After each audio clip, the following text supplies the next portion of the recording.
Sabi nito, Boss FLM, sa pwedeng mag-donate, tutulong kami para sa Cebu. Hindi, ang gawin mo, bumili ka na lang ng bigas, padala mo sa Cebu. Hindi ako tumatanggap ng donation. Magmula pa noon, hindi ako tumatanggap ng donation. Pag may humanitarian ako, only the FLM family, nagbumibili rin sila ng bigas, isinasama doon sa aking bigas, wheelchair at salamin para ipamigay. Hindi ako nanghihingi ng donation. Ngayon, kung gusto mo mag-super chat dito, walang problema. Tatanggapin ko yan kasi hindi naman ako nanghihingi. Platform ni YouTube yan. Casper, may tanong dito. Oo. Pinasasahod ka ba ng maayos? Oo naman. Hindi, sabihin mo na anday mong advance. 2 buwang advance. Oo. Ha? Tsaka dito kay boss, yung sukli. Ina na. Sabi ni Amadeo Crisalova. Boss FLM, solid libre supporter here from UAE. Pa-shoutout po sa mentor ko dyan sa Pinas na si Sir Raul Ong.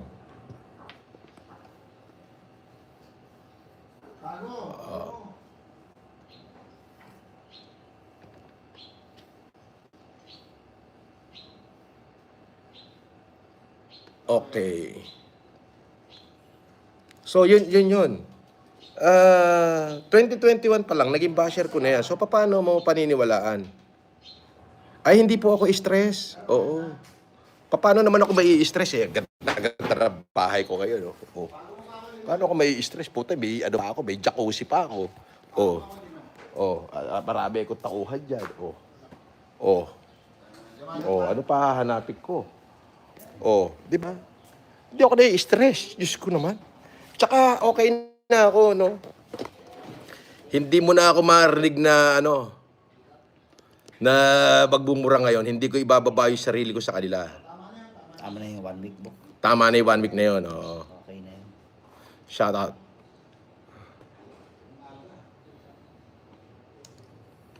Ginawang tauhan yung customer na resort. Paano naman to naging resort? Halika ha. Kung hindi ka ba naman boat kalahati, minuto. Paano naging resort yan? Nakita mo yung litrato ko? Laki. Nakita mo yung litrato ng tatay ko? Laki. Nakita mo yung litrato ko? Laki. Nakita mo ba to? Mga award ko? Ayan puro Francis Leo Marcos yan ayan Nakan? Paano mo naman sasabihin naging resort yan? Di, ang laki-laki mong tanga. Nakita mo yung bilyaran ko? Paano naging resort yan? Ay, nako. Kasi kayo, hindi nyo matanggap na, alam mo yun, hindi nyo kayang matanggap na hindi nyo ko kaya. Ganong ka simple, di ba? So, yun nga po, pinaliwanag. Sabi ni C99, Boss FLM, kapit-bahay mo ako, JM Tolosa from Las Piñas. Mabuhay ka, JM Tolosa.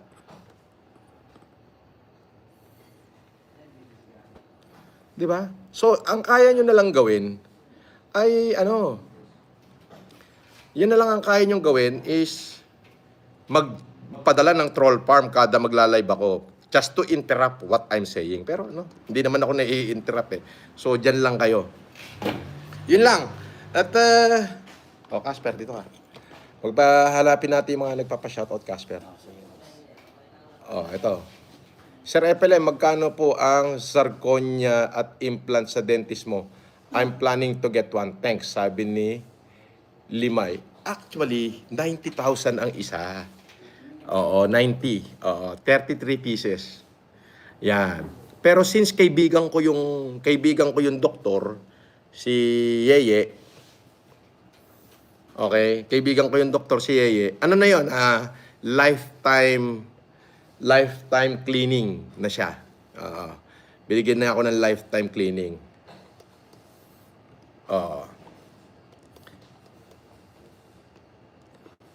90. Pero since kaibigan ko siya, ang charge niya sa akin kabuuan, lahat-lahat, is 1.8. Lahat. 33 pieces. Yan. 33 pieces yan, up and down. Pati bagang ko lahat. Tapos yung 4 na piraso dito, implant na. Pero ang talagang presyo niya, 3 million.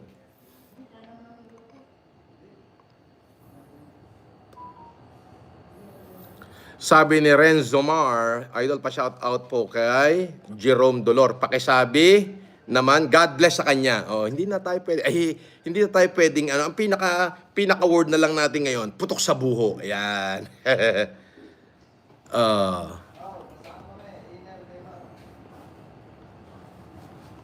Shoutout idol, kunin ko na yung reward, 250k kay Food Genius. Kilala ko na kung sino si Food Genius. Nag-page reveal na siya, friend of Food Genius na page.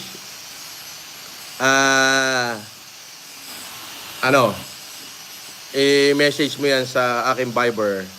Kailangan with complete evidence. Yun lang. Alam mo, nililigaw nila yan. Inililigaw nila yan. Yung mga face reveal. Nililigaw nila yan.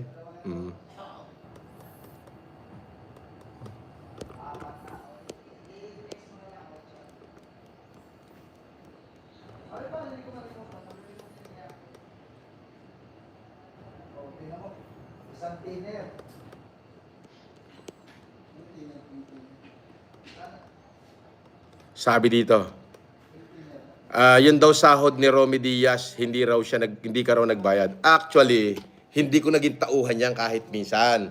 Uulitin ko, isang beses ko lang yan nakita nung binigyan ko ng 100 sako. 100 sako na bigas para ipamigay doon sa mahihirap na mga taga-Tiaong Quezon. Pero hindi niya ibinigay. Ang ibinigay niya, nagsupot siya ng 3 sako, tigi-tigi 1 kilo, nilagay sa trolley, pinamigay. Yun lang ang video natanggap ko. At nung 2022, late 2022, sabi ni Dong, meron daw siyang kapitbahay na pumunta sa kanya at nagsabi na hindi siya binigyan. At ibinenta daw ni Romy Diaz yung bigas na 90 sako, 700 pesos per sako. Diba? Paano paniniwalaan yan eh? Hindi ko naman naging empleyado yan.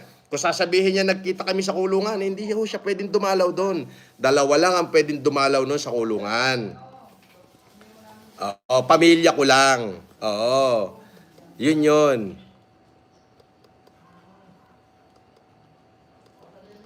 Di ba? Ngayon, pinagsasabi nila na kaso-kaso. Eto. Idol, ang bag ko $5, pang bail mo sa mga kaso mo, supporter mo po ako, League of the po tayo pa. Hindi wala ho tayong kaso kasi hindi ho sila basta-basta makakapagkaso. Unang-una, kailangan ho ng tinatawag na prima facie evidence. Hindi ho pwede yung pinagtagpi-tagping video. Kailangan ho yung video ng prima facie evidence, buong video at doon mismo sa account ko nakalagay. Ngayon, kung hindi sa account ko, ay hindi ho yan prima facie evidence. Hindi ho tatanggapin ng korte yan. Pero ho si Makagago, marami na ho talagang kaso. Yan ho ay meron. Talagang marami. Ipinagbabawal lang ho ng abogado ko na ilabas yung mga klase ng kaso niya. At hindi ko ho yung gagawin. Let the case go on. Ganun na ho yun. Let the case take its own course. Yan. Pero ibaba ko pa yung sarili ko sa kanya, ay hindi ko binababa ang sarili ko sa isang putok sa buho. Ganun ho yun. Bakit ka lumipat ng inuupahan mo? Ay, tapos na ho yung kontrata ko. At yung inaanak ko ho ang naglipat sa akin dito. Ayun o. Ngayon, walang masabing matino. Pero, daming viewer o. 1.5 yung current na nanonood. Para ka nagtatalog pati dito.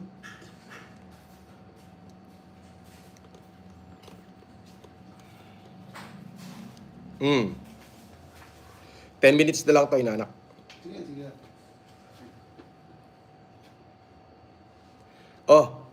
May nilabas daw si Food Genius na magkausap daw sila ni Casper. Ayan si Casper, kausapin mo. Bobo. Mema na lang kayo eh. Ayan. Ayan ang tinatawag na mema na lang. Di ba? Wala eh. Pasalamat ka. Mo! Yun. Sabi ni John James Oberas, shout out Boss FLM, day 1, supporter mo kami. Shout out Boss FLM, day 1, supporter mo kami. Mabuhay ka, James. Actually, ito YouTube natin, Casper, may kita na tong $250 million ngayong buwan ng November eh. Matik yan, boss. Ang dami nagbibigay, oh. Oh, ito, may nagbigay pa ng $100, oh. Oh. Sabi ni Sunboss Pitchable, ang baduy-baduy nung daking na yon, sinungaling yon. Totoo. Malamang, totoo. Ayan, mga supporter ko na nakakakilala kay The King, na pinirahan ni The King, nagpanggap si The King na siya ay empleyado ko at nanghingi ng marami super chat sa aking mga supporter sa abroad. Ayan ay isa magpapatunay. Pipin ko yung message do, isa magpapatunay. Baka sabihin nyo, loko, eto, taga-Japan to. Ayan, si Sun Pitch Apple. Trabaho na lang yan. Ayan. Kaya, eh. Sunboss Pitchable pala, from Japan. Nagpalipad siya ng 200 yen.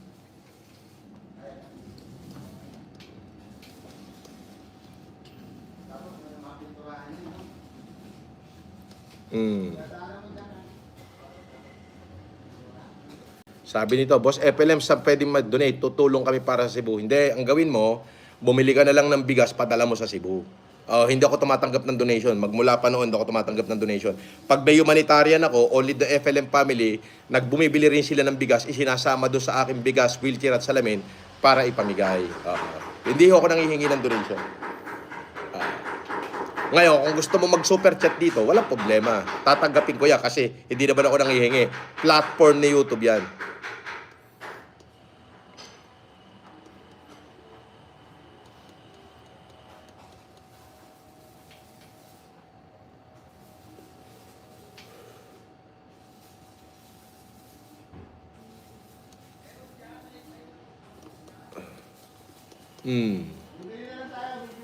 Ano na sila? Hindi na alam yung mga pinaggagawa nila. Desperado na yan. Oo. And then, basta let's the case take its own course. Tayo, magla-live tayo for our supporters and for those people na gusto magpa-shoutout. Yun lang. Ulitin ko, yung interview daw ni Romy Diaz, kuno, ay walang probative value. Sabi nga ni Senator Phil Lacson walang probative value. Pag sinabi yung probative value, wala. Narration lang. Madali namang mag-narrate Hindi ko siya sinahuran, empleyado ko siya. Magpakita man lang siya ng isang ebidensya na naging empleyado ko siya. Meron ba siyang pinirmahan? O kahit voice recording, mahilig naman sila dyan mag-voice recording, di ba? Kaya nila yan. Dapat nag-voice recording sila na, hinahired kita. Yan ang trabaho niya Trabaho niya mag-voice recording. Bakit hindi niya ni-record na yung proof man lang na naging empleyado ko siya? Bobo, gunggong Ano? Gunggong. Dapat ano ka muna. Di ba? Kasi ginaya mo muna yung boses ni boss. kung wala tayong kontrata, Total, wala ka ba gaya-gaya ipakita naman. na hineard kita, dapat man lang, nung sinabi mo na kausap mo ko sa telepono, para maging proof yun, para sahurang ka. Kasi ang tagapagpasahod nun si Dong. Boss. Lahat ng empleyado kayo. Kanino kayo sumasahod? Kay Dong, di ba? Lahat ng gastos, pati ng eleksyon, kay Dong kayo sumasahod. So, dapat doon, ano muna? Ginaya na yung boses mo agad. Hindi, nag-record man lang. Ginaya. Ginaya man lang yung boses ko. Kunyari, Gaya-gaya naman to ako nga pala si FLM, hinahard kita na ito yung sweldo mo. Bullshit to Ang katotohanan niyan, nung bumaha sa Buntalban, Rizal, habang nakakulong ako, nagpadala ako ng 1,000 sako, una at 800 sako, 1,800 sacks sa Muntalban, Rizal. Lahat ng pamilya na apektado ng baha, pinabibigyan ko ng tigi-tigi isang sako. may video ka nun. Meron. May video. Ngayon, nung tiningnan ko yung USB, kasi para makapanood naman ako sa kaganapan sa labas, dahil hindi naman binabalita sa mainstream media yung aking ginagawa na pagtulong, so sabi ko kay Ladong at sa Team FLM noon na baka pwede i-record yun, ilagay nyo sa USB para mapanood naman namin dito ng mga kakosa ko. Kasi masaya na ako nung pag nakakapanood ako ng video na marami ko natutulungan dahil nasa looban ako ng kulungan. Doon lumutang yan. Nakita ko rin nag-isalay-salita pa. Hindi ko naman alam kung anong purpose. Sabi ko kay Dong na lang, bigyan mo nga ng 5,000 yan. Sabi ni Rafael Malasig, Bintar Ilocos Norte, pa-shoutout, boss. Bintar, oy, Ilocos Norte, pa-shoutout, boss, Bintar. Ay, shoutout siya sa Bintar, Ilocos Norte. Bintar. Nga pala, andyan ang mga ate ko, sila Manang Odette, madalas ako buwi dyan.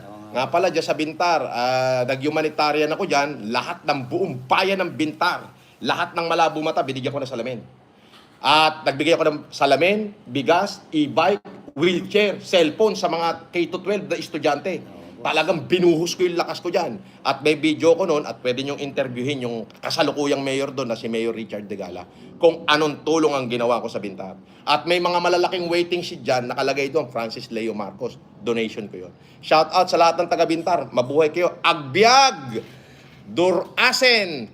Bintaren!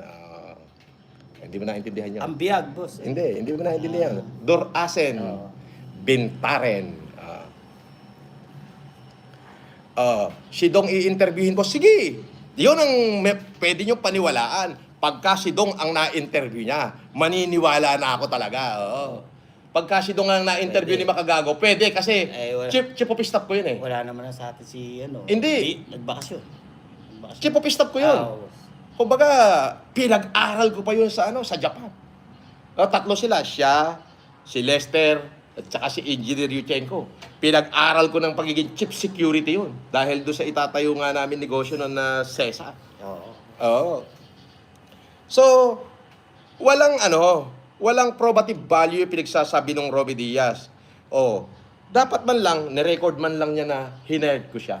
Now, nasa kulungan ako, may dalang sulat si Dong, galing kay Kapitana Tintin Abas ng Alabang. Nasunog ang Alabang. Nasa loob ako ng kulungan, ha? Nasunog ang Alabang. So, ang nangyari, sabi ko, sumulat ako kay Warden. Warden, may bisita ako, si Res Cortez, Levi Ignacio, kasama siya ni Dong. Baka pwede kong makausap kasi gusto kong tumulong sa Alabang, Barangay Alabang. Oo, kay Kapitana Tintin Abas. So dumating doon, ando sila Res Cortez, may video ko noon, pwede kong i-upload dito mamaya-maya. Oo, pwede, boss. Yung video, at makikita mo ron, walang ducking doon sa video na yun. O walang Romy Diaz doon. Sabihin, may extra na lang pala. Oo. sa ano. Pero nung natapos na yung humanitarian sa Alabang, nagbigay, ando si Atty. Caroche, si Robsy, si Res Cortez, si Ian Ignacio, si Levi Ignacio, si Dong, ando sila lahat. Lumutang na naman yung Romy Diaz. Oo. Nag-speech doon, Oo. nag-video-video. Pansin. Ang tunay palang intensyon nitong ducking Romy Diaz, dahil marami ko supporter eh. Oo. Yung abroad, mga nagpapalipad sa YouTube yun eh. Yung mga nagdo-donate na ganito, yung mga nagpapalipad ng ganito. pala Ayan. yung tangka niya talaga. Yun yung tangka niya. Oo. Yun yung talagang tangka niya na hindi ka makita.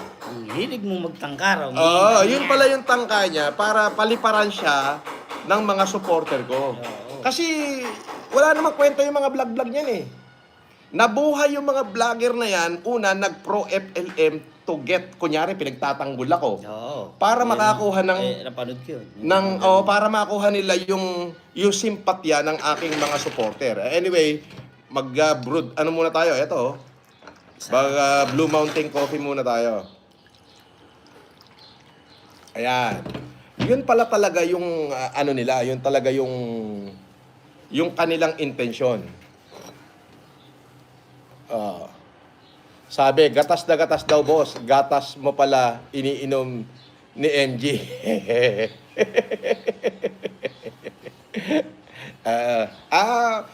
Regarding diyan kay Bakagago, abay, bahala na siya sa buhay niya. Basta, I'm going to let the case roll.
Ayan, magpaluto na po kayo dyan sa ano, sabi ni Kale Ray, dyan sa Palm Spring, California, Filipino Food Paluto. Email na kayo, ha?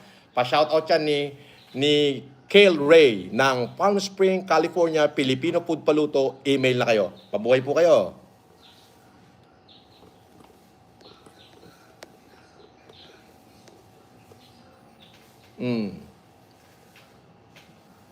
Diba? So, yun lamang ho. At ang aking masasabi lang ay let the case roll by. And una higit sa lahat, yung mga pinagkukwento ni The King ay walang probative value. Oho. Alam na ho naman natin ang intention niya. Eh, noon nga hong binigyan ko ng 100 sako ng bigas yan, 10 sako lang yung sinupot niya na tigi 1 kilo, pinamigay, binidyohan, pinadala sa akin.